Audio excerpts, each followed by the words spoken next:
Hey, what's good guys, welcome back to the channel, and today's video will just be me giving you tips and tricks on how to prepare for the update coming up this Saturday.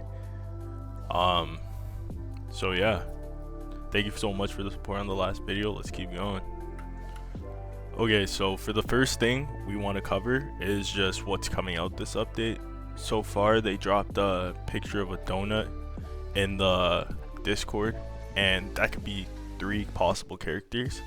I think Ace or Rengoku. There was an emote for Rengoku, and my third option, I haven't really seen anyone talk about it, it could be Katakuri, just because everyone knows Katakuri donut makes sense.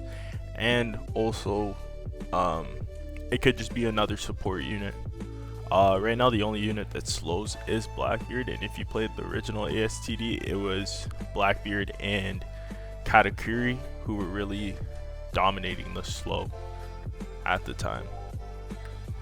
Alright, so the second thing I want to talk about is how to farm gems. As you can see, I have almost 20,000 gems on my account, and I've pulled almost every character I need, and it's all just been with these methods I'm about to explain to you now.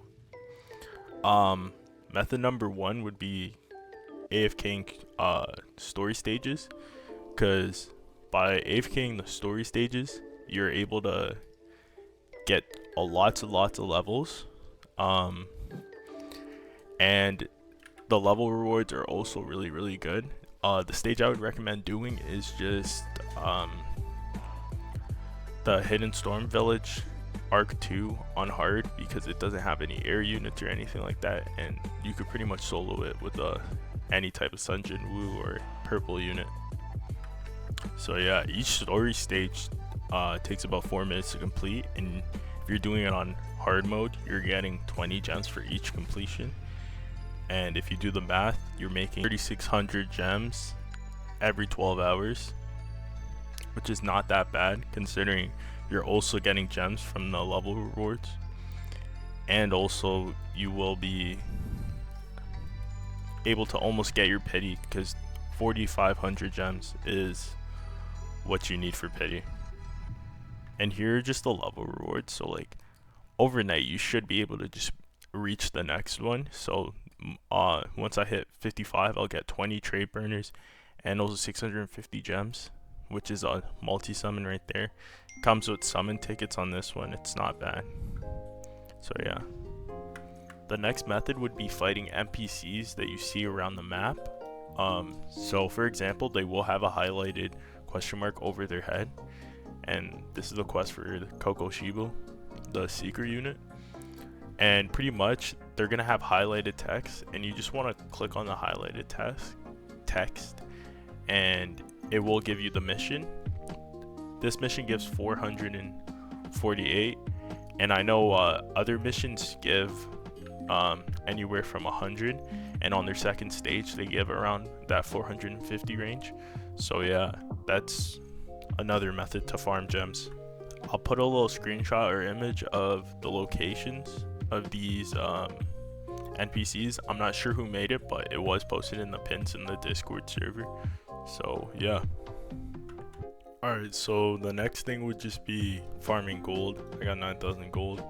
It's not really that difficult to get, but there's 2 main ways, and that's actually just by summoning units and auto selling the ones you don't need, like the 3 stars and the 4 stars.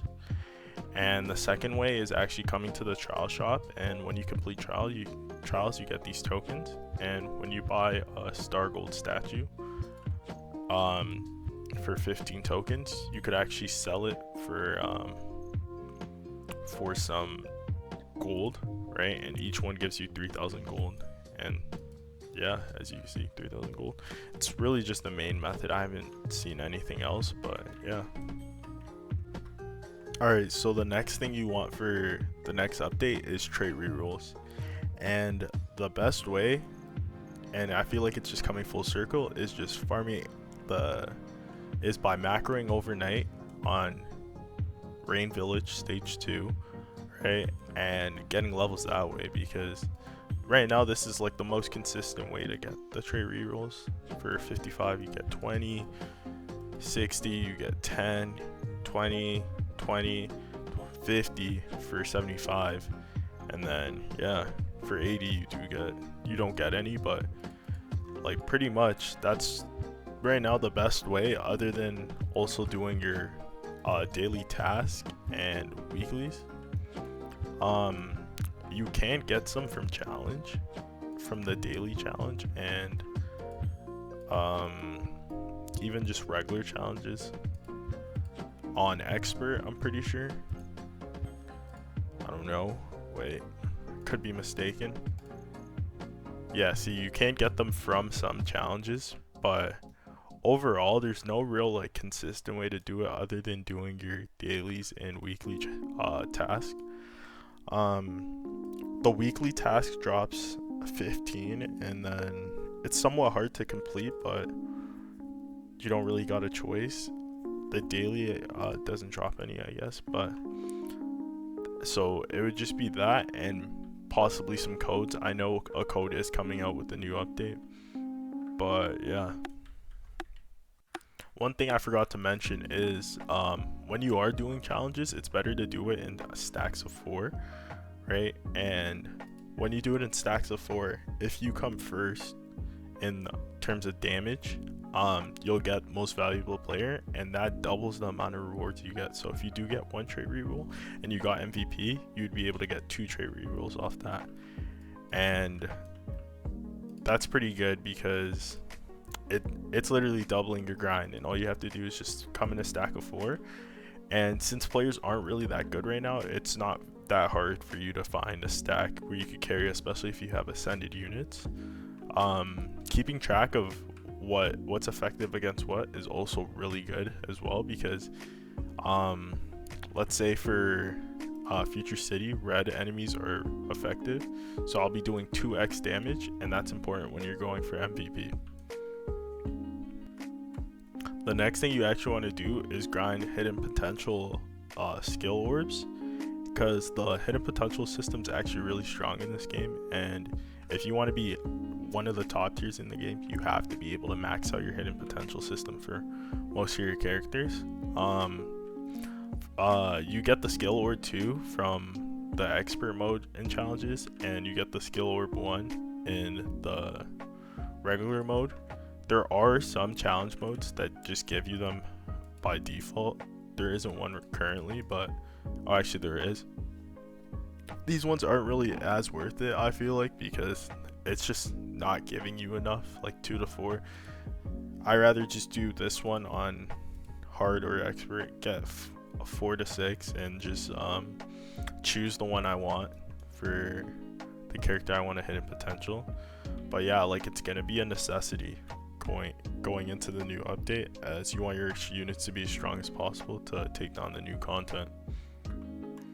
Grinding challenge in general is just really effective as well, because you need to get the items to evolve your units, mainly the rainbow 3s, the ghost eggs, and even the rainbow 1s and 2s to evolve your units into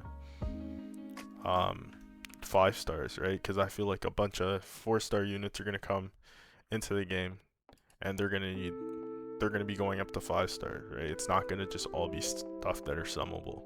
Kind of like how Goku, the only way you could get Goku is by turning his 4-star into a 5-star. He's not a banner unit right now. So yeah, like I feel like a character like Sasuke or Itadori, another character is Naruto, like he needs the rainbow 2, right? So they're still grinding it. Another thing I would recommend doing before the update is getting Esdeath. This unit's pretty OP. She's somewhat expensive, but she's very OP. And the way the elemental wheel works, I'll put a quick image. It shows what is good against what. And like I said earlier, the screenshot was a donut, and 2 out of the 3 characters I mentioned were they had fire abilities, which would mean they're gonna end up being red or orange type units, which likely means Esdeath will be really effective against them. She does a lot of damage, so it's definitely worth getting. And also it's worth farming her anyways, and the trial shop also allows you to get many resources in the game. As mentioned earlier, it's probably the best method to get gold, but also you could buy other items. For example, you get luck boost, trait rerolls, bounded cubes, stat dice, right, summon tickets. Like, these are all things that are going to help you, and you get quite a few of them just trying to upgrade SSF, or even just unlocking her and then ascending her. You're gonna have to farm, so it's not bad. And if you do farm these tokens, you're able to, like, if you're unlucky, you're able to just buy one and you will get the boundless units. So overall, you want to grind trials because you're gonna need those resources. Infinite is also a good option to get the trait burners and also some gems in the EXP units, as they all drop from these void bags and they're not too hard to get. The only thing is it's kind of grindy, and I feel like you're better off just AFKing story rather than AFKing infinite. There is a unit in the void bags that you could get. I'm pretty sure it's Edward, and he's alright, but he's not meta or anything, so he's not really necessary to get.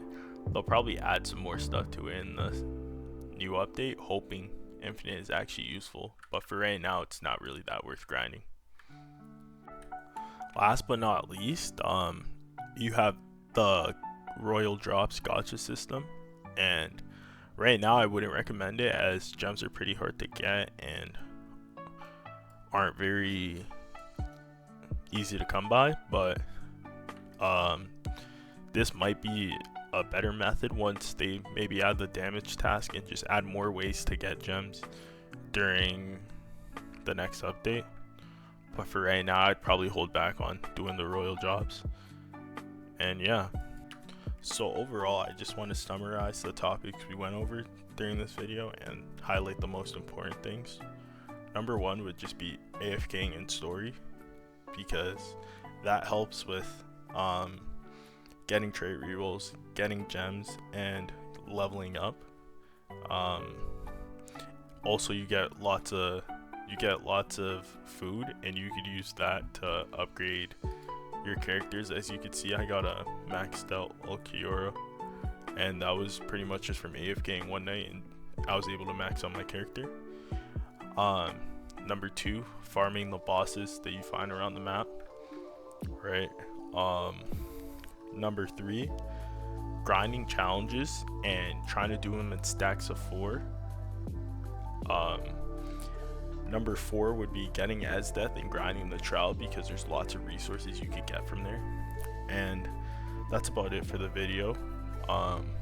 If you guys want me to drop a video showing how to AFK overnight and how to macro stage 2 of Rain Village, just let me know. It's my second video. I appreciate the support on the first one, and Zonation on top.